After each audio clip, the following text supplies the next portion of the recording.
आज हम बात करेंगे रिलेटिव अबंडेंस ऑफ आइसोटोप्स के बारे में। रिलेटिव अबंडेंस ऑफ आइसोटोप्स के बारे में बात करने जा रहे हैं कि इसमें क्या होता है, द परसेंटेज ऑफ, ठीक है ना, ये इसकी तारीफ है। The percentage of existence of atoms of an element in nature is called relative abundance of isotopes, यानी कि एक एलिमेंट के एटम्स की, ठीक है ना, परसेंटेज, यानी कि एक एलिमेंट है, एक एलिमेंट के मुख्तलिफ एटम्स हैं जिनको हमने आइसोटोप्स का नाम दिया था, ठीक है ना, समझ आ गई।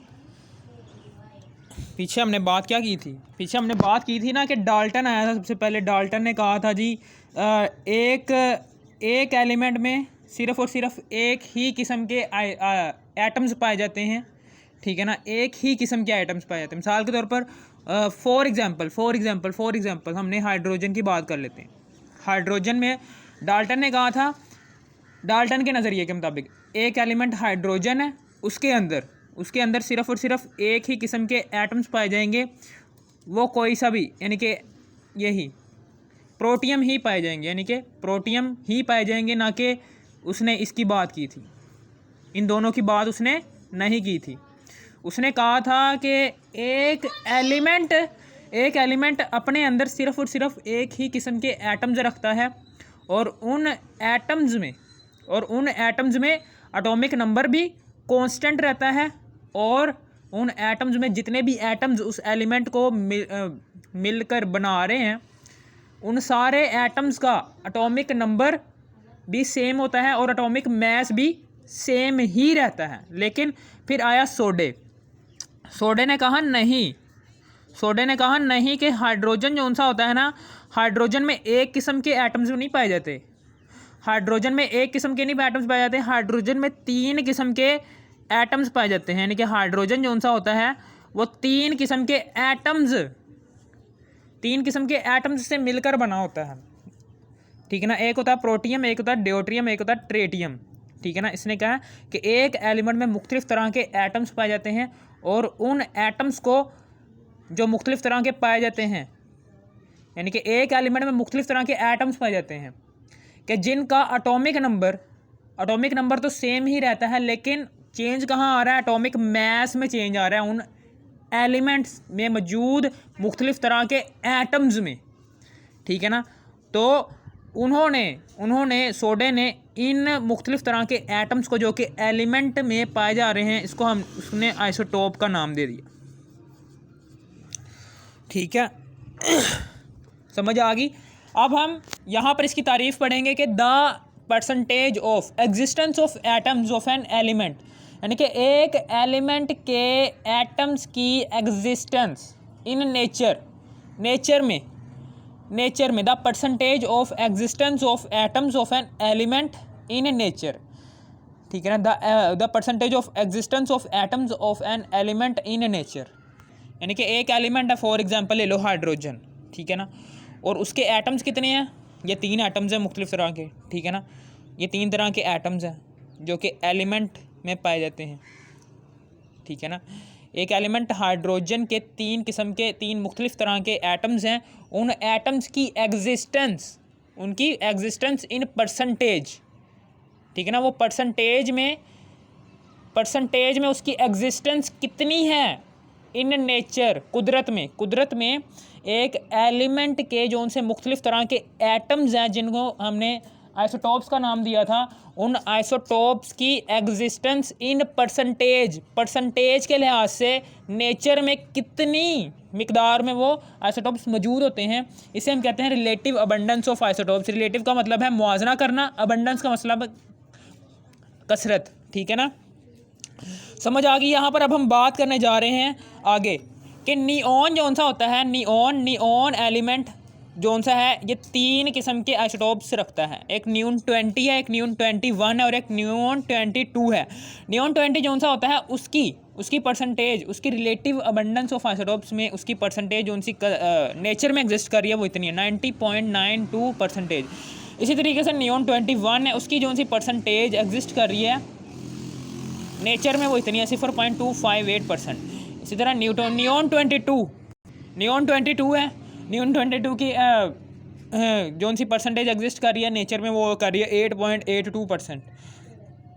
यानी कि आप कह सकते हैं कि एक एलिमेंट के तीनों आइसोटोप्स की परसेंटेज इन नेचर, हम इसी तो कह रहे हैं रिलेटिव अबंडेंस, ये इसकी एग्जांपल थी कि एक एलिमेंट के मुख्तलिफ़ तरह के एटम्स हैं, वो मुख्तलिफ़ तरह के एटम्स की एग्जिस्टेंस इन परसेंटेज में जो कि नेचर में एग्जिस्ट कर रही हैं, हम उसको रिलेटिव अबंडेंस का नाम दे रहे हैं। और फिर उसके बाद यहाँ पर measurement by mass spectrometry. Mass spectrometry इससे अगला टॉपिक है, वो भी हम पढ़ लेते हैं। इस मैस स्पेक्ट्रोमेट्री के को इस्तेमाल करते हुए हमने ग्राफ की शक्ल में नियॉन एलिमेंट के मुख्तलिफ़ तरह के एटम्स को, ठीक है ना, एटम्स की परसेंटेज जो कि वो नेचर में पाए जाते हैं, उस परसेंटेज के हवाले से हमने ये ग्राफ ड्रॉ किया है। यहाँ पर आ गई रिलेटिव अबंडेंस, यहाँ पर क्या आ गई रिलेटिव अबंडेंस, नीचे आ गया एटॉमिक मास, ठीक है ना, यहाँ पर आ गई रिलेटिव अबंडेंस, नीचे आ गया एटॉमिक मास। 20, 21 और 22 है, ठीक है ना। नियॉन के 3 आइसोटोप्स हैं, तीनों आइसोटोप्स को हमने यहाँ पर नियॉन 20 और नियॉन 21 और नियॉन 22 लिया है। नियॉन 20 जो सा होता है, इसकी बड़ी सी लाइन ये आ गई है, ठीक है ना, ज़्यादा नियॉन 20 पाया जाता है, इसलिए 90.92% तक हमने इसको ऊपर तक बढ़ा दिया।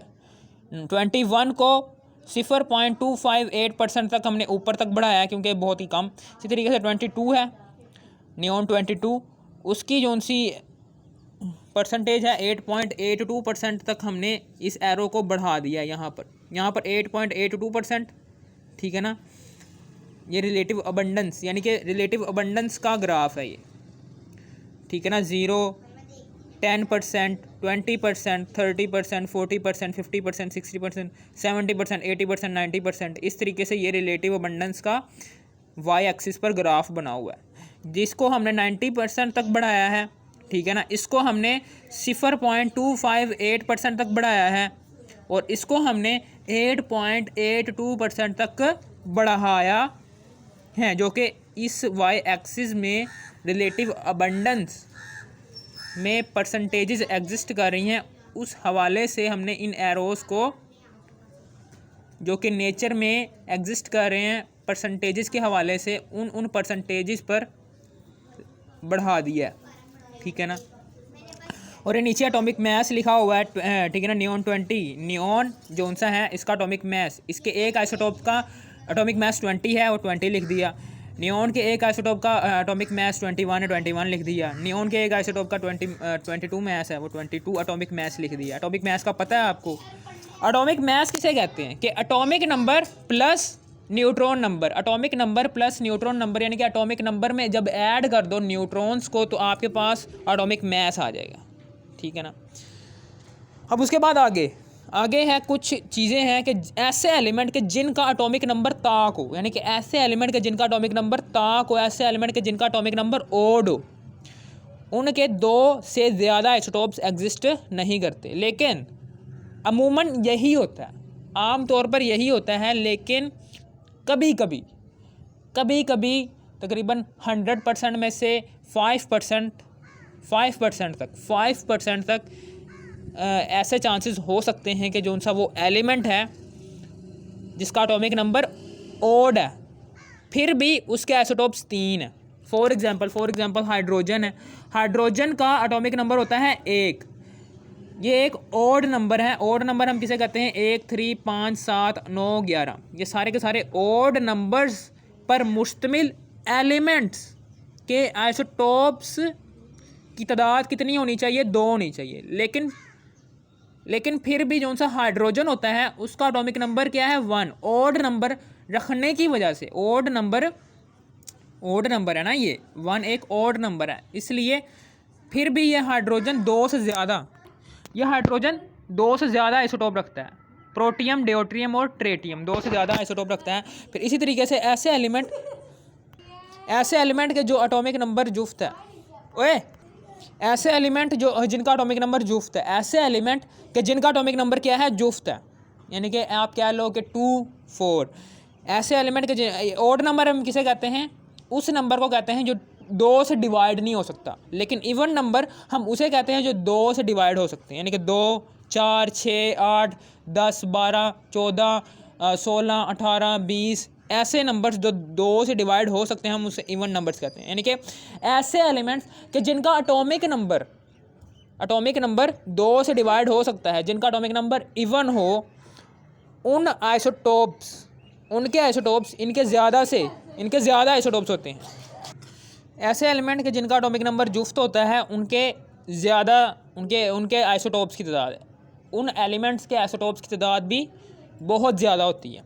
ठीक है ना, ये भी एक MCQs के तौर पर आ सकता है। इसी तरीके से ऐसे एलिमेंट के जिनका एटॉमिक मास 4 से डिवाइड हो सकता है, उन एलिमेंट्स, ठीक है ना, 4 से डिवाइड हो सकता है, वो एलिमेंट्स बहुत ज़्यादा मिकदार में पाए जाते हैं। ऐसे एलिमेंट्स के जिनका एटॉमिक मास क्या होता है, सेम होता है। फॉर एग्जांपल हमने ऐसे एलिमेंट्स के जिनका एटॉमिक मास क्या होता है, 4 से डिवाइड हो सकता है, जिनका एटॉमिक मास 4 से डिवाइड हो सकता है ना, वो एलिमेंट्स के जिनका एटॉमिक मास 4 से डिवाइड हो सकता है, वो इस अर्थ क्रस्ट में, इस पूरी ज़मीन में सबसे ज़्यादा अबंडेंट होते हैं। फॉर एग्जांपल ऑक्सीजन की, मैग्नीशियम की, सिलिकॉन की, कैल्शियम की, आयरन की, ये जितने भी आइसोटोप्स हैं, ये जितने भी एलिमेंट्स हैं, इन एलिमेंट्स के एटॉमिक मासेस नीचे दिए हुए हैं।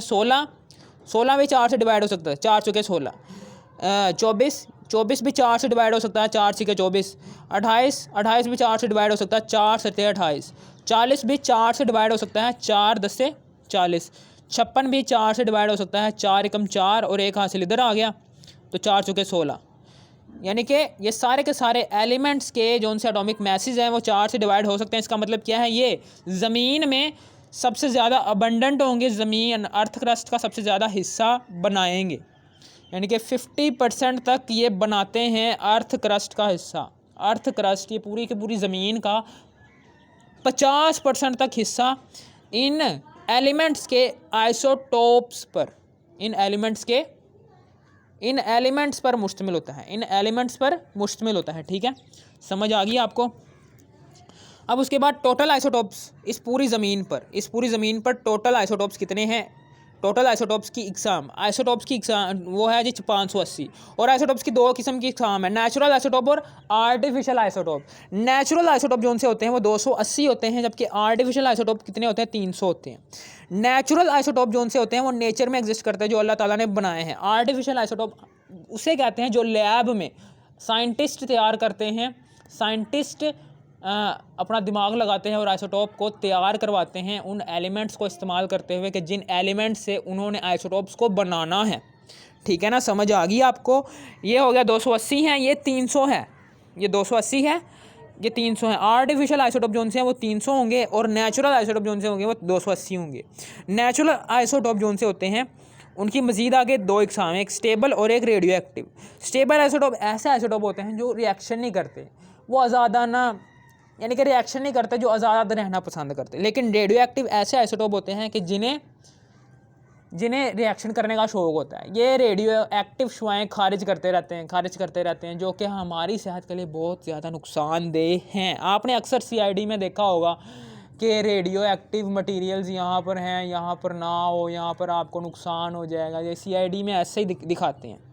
ठीक है ना, उसी रेडियो एक्टिव मटेरियल की बात कर रहा हूँ। वो रेडियो एक्टिव मटेरियल के अंदर जो उनसे आइसोटोप्स उस मटेरियल को बना रहे होते हैं, उन आइसोटोप्स को हमने रेडियो एक्टिव आइसोटोप का नाम दिया हुआ है। वो रेडियो एक्टिव आइसोटोप्स क्या करते हैं, वो 24 घंटे रेडियो एक्टिव शुआएँ खारिज करते रहते हैं, जो कि हमारे इन्वायरमेंट के लिए बहुत ज़्यादा नुकसान होती है। स्टेबल आइसोटोप जो उनसे होते हैं वो 240 होते हैं, रेडियो एक्टिव जो उनसे होते हैं वो 40 होते हैं। ठीक है ना, फिर इसी तरीके से आगे आपकी बुक के अंदर डिफाइन मोनो आइसोटोपी, यानी कि मोनो आइसोटोपी की भी को भी डिफ़ाइन किया गया। आपके बुक में मोनो आइसोटोप की को भी डिफ़ाइन किया गया, गिव एग्जांपल, और इसकी एग्जांपल भी दी गई। The phenomena in which an element have only one isotope is called, यानी कि द फिनोमिना इन विच, यानी कि ऐसा फिनोमिना है कि जिसमें एक एलिमेंट सिर्फ और सिर्फ एक आइसोटोप रखता है। एक एलिमेंट के पास सिर्फ और सिर्फ एक आइसोटोप, तो उस एलिमेंट को नाम देंगे हम मोनो आइसोटोपिक, क्योंकि उस एलिमेंट का सिर्फ और सिर्फ एक आइसोटोप है। फॉर एग्जांपल फ्लोरीन, आयोडीन और गोल्ड, ये तीनों के तीनों एलिमेंट्स ऐसे हैं कि जिनका सिर्फ और सिर्फ एक आइसोटोप है, इसलिए हमने इन तीनों एलिमेंट्स को नाम दे दिया है किसका, मोनो आइसोटोपिक का। ये हो गया हमारा आज का टॉपिक क्लियर। अगर आपको इस वीडियो की समझ आ गई हो तो इस वीडियो को कर दो लाइक और subscribe. Thanks for watching me.